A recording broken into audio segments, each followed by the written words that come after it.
This week, chapter 12. Well, that kind of threw me off. It's August 13th, and we're talking about chapter 12. The law of least effort. The chapter started out talking about something that was very interesting to me. It talked about how agriculture was the main contributor to the population and power expansion in the early years.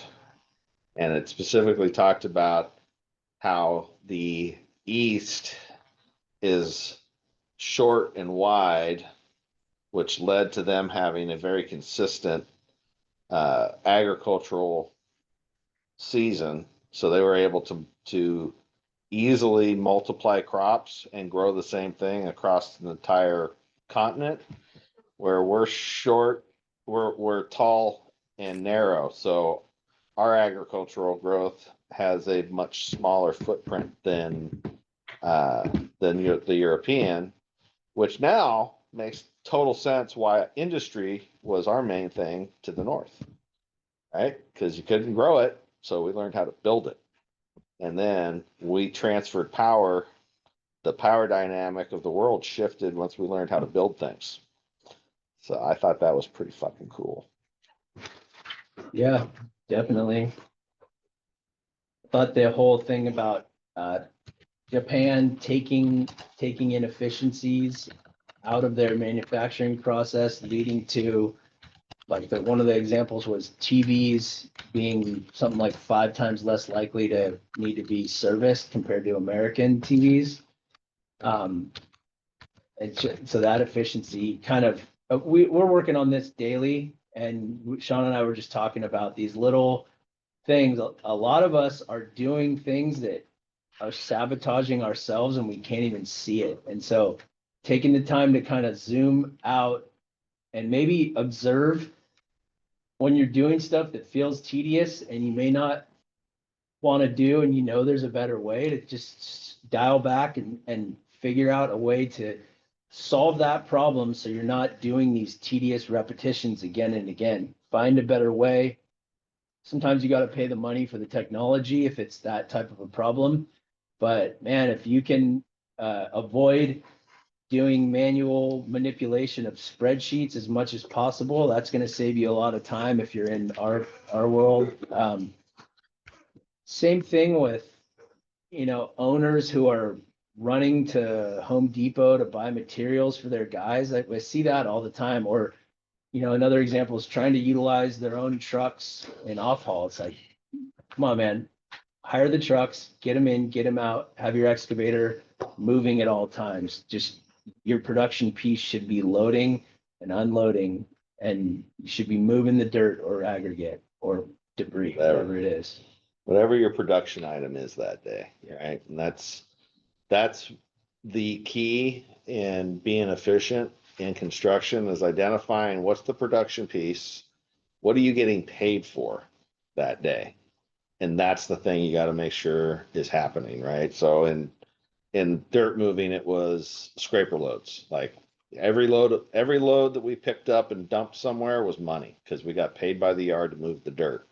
So everything we did was to remove friction from the cut to the fill. Just the faster we could move, the more loads we could get done in a day, the more money we were making. Now, if we didn't know that was the production item, like we didn't understand the fact that we got paid for dirt moved, we could spend all day doing a bunch of shit that didn't get us paid, right? And it goes back to that saying, don't confuse activity with progress. Just because you're doing a bunch of shit doesn't mean you're making progress. Figure out the thing that makes you money and make sure you're doing that well. Everything else is just support, right? In fact, we used to joke a little bit about every time a new manager would show up on the job site, especially from the we call it the ivory tower, the C-suite. We go, okay, well, there's another 150 loads today. Well, there's another. Everybody was a load count, right? That showed up. You're like, oh man, that's costing us 10 loads. So, but the other thing, I think the big standout for me was friction. He talked a lot about friction in this chapter, and we talk a lot about friction here every day. And Aaron nailed it. Like, where are the places that we can remove friction, right? Like, where do we have friction? And then how can we remove it? Because friction is the enemy uh, of efficiency. I mean, even a steel ball on a hard surface, there's still friction being measured. It's hard to see it, but it's there, right? And that's why it won't roll forever, because the friction slows it down. Um, I liked, he talked a lot about making your bad habits hard to do, right? And being very deliberate about how to make it harder for yourself to do that bad habit and create friction where you don't want to do things. So I thought that was very interesting, right? The cell phone removal. Yeah, the cell phone, Yeah. put it away, or the extreme TV guy, like, put your TV in the closet, and then you're only going to watch it when you really want to watch it, because you got to go get it out of the closet, you got to plug it in, right? It's all this whole process now, where most of us, we just walk in, click the remote, and boom, we're in, we're ready to roll, right? Um, Same thing with food, right? I mean, for me, if I'm on a seafood diet, so if I can see it, I'm going to eat it. If I can't see it, if it doesn't exist, then I'm not going to eat it, right? Like, I'm not going to go leave the house, drive to the store to get something, even if I really want it. Like, just that friction by itself will stop me from doing it. Um, but if it's in the refrigerator, man, I'm all about it. I'm going for it. Good for me or not. So Drew, I know you got some friction. What's your friction? I could list all our friction. Everyone has it. What do you got? Well, for me, it's like I'm going to say better and worse habits, but make better habits have less friction, make worse habits have more friction. But like, if I'm going to do an install, I already load up my truck. And if it's one install, I'm like, oh, I got to do all this extra work for just one install. But if I can map out, hey, I can do 3 installs in one day, and all I have to do is load up and unload the truck once, that makes me more likely to finish all 3 in that one day. There you go. He's pretty good about loading up and getting everything ready. I've seen it. yeah, Like, it's got everything all packaged up and ready to go. People think I'm crazy because I'm talking myself outside by my truck, like kind of mapping, like, okay, so I get there, set up the ladder, get my level, get the pattern, tape it up there, step back down, do all that stuff. And people walk by like, what the fuck is wrong with this guy? well, um, luckily for you, in your location, there's a lot of guys walking around talking to dude, themselves. so many crazies. Like the Rain Man out there. Uh, but then, like, the other thing is prime your room, like how simple it was for him when he's done watching TV. It's like, fold the blanket up, put the pillows back, put the TV remote back in its spot, prime your room. What did he say? It was like, I'm lazy, but I'm Strategically lazy. yeah, like something like that. I'm like, damn, that's a good one. Yeah. One type of friction that we're working on removing over here is making it easy for people to pay us. I know Drew has the same sort of friction a little bit. You've got your point of sale system. That's pretty old, and we talked about upgrading that. And there is a cost to that. It's like you got to pay a couple points to the big man, but sometimes it's worth it to give them that option to just click the link, put their card in, and be done with it. And the world's changing right now. I mean, our GCs are still mailing us checks in the mail. I cannot wait until all this stable coin shit goes through and we're operating at the speed of instant settlement, which is coming. I don't know if it's going to be 1 year, 5 year, 8 years, but this stuff is changing, and we're going to see this friction of payment go away. Money's going to move in 3 seconds and be settled for less than a cent. So that's a big one in our world, is waiting, 8 days for a check to clear. Like, look at what happened with our dad's inheritance.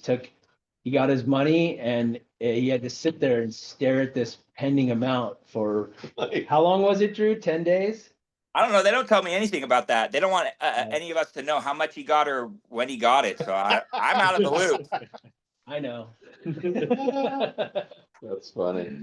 Oh man. Friction.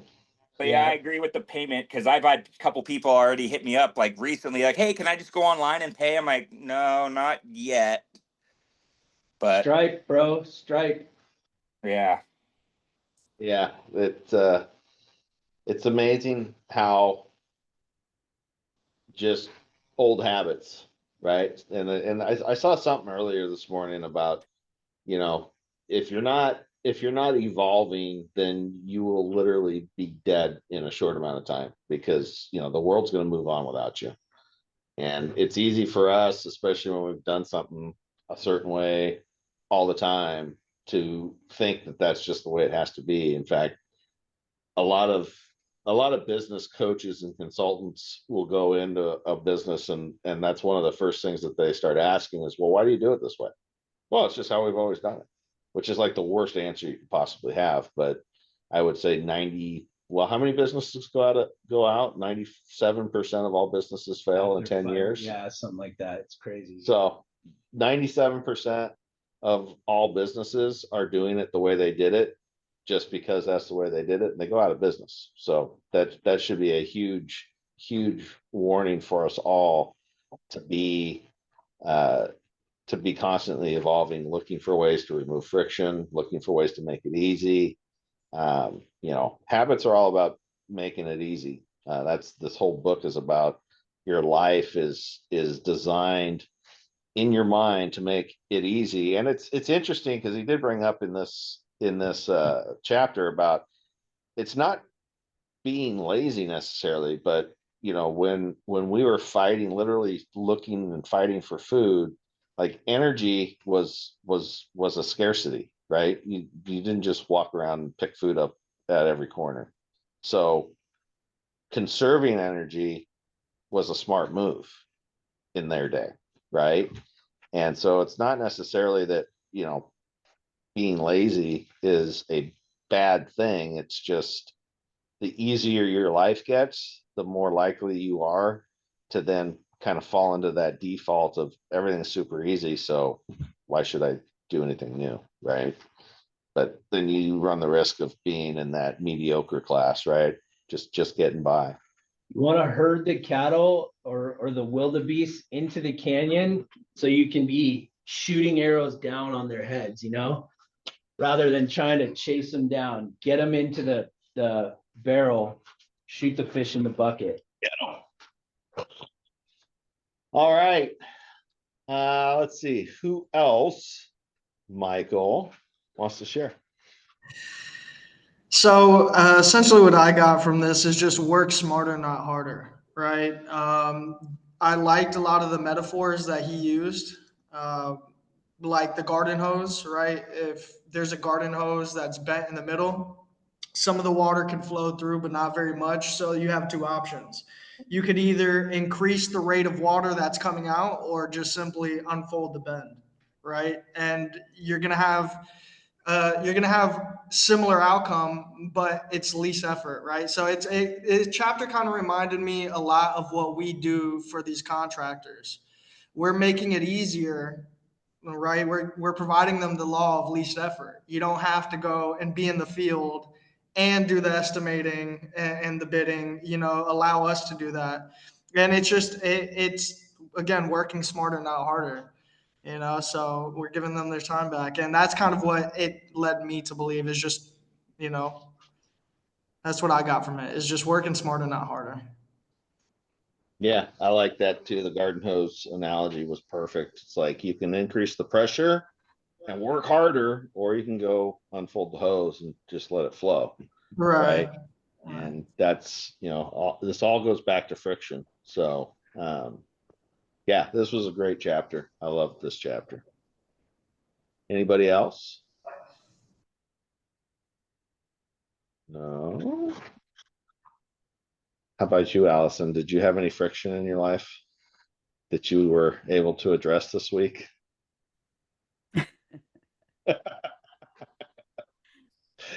Uh, Not that you want to hear. No, I'm kidding. No, not that I can think of right now, guys. Sorry. It's okay. We really enjoyed listening to the book this morning together on the couch. So We try to take some friction out of our lives by putting ourselves in proximity to each other. It's been a rough week because we actually haven't been in the office together, I think, this week, except for, were you here Monday, maybe? I think Monday was it. You drove yourself in, but you were here. Yeah.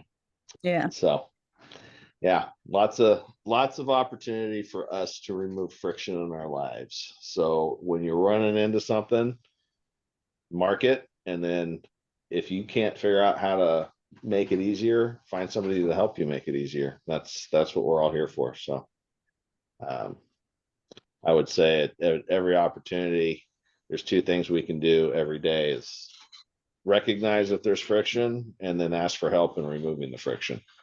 When we do that, we will be that 3% that's still here in 15 years. All right.